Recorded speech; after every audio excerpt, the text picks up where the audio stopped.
عەبدولسەرمەجید کاندیدی ژمارە 40 لە لیستی 194 کۆمەڵی ئیسلامی کوردستان لە میانەی کۆڕێژیدا کە لە خەلیفان بۆی ئەنجامدرا بوو ڕایگەیاند پێویستە هاوڵاتیان نوێنەری وە هەڵبژێرن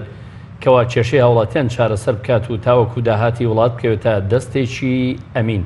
وتیشی ئێستا دەرفەت هاتۆتە پێش کە هاوڵاتیان ناو نوێنە ڕاستەقینانە هەڵبژێرن کە بە دوای کێشەی هاوڵاتیانەوەن.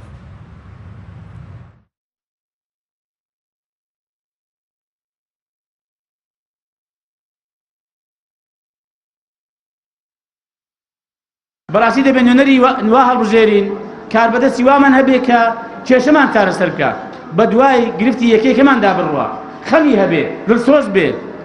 نەک تەنها خەمی خۆی و حزب و بنەماڵەکەی بێت بۆی کە ئەو داهاتی لە هەرێمی کوردستان هەیە بێتە دەستێکی ئەمین و بە شێوەیەکی ڕێکوپێک بۆ بەرژەوەندی هاوڵاتیان و ئەم وڵاتە خەرج بکرێت نەک بەشێکی داهات هەردیار نەبێ ڕوون نەبێ بەشێکیشی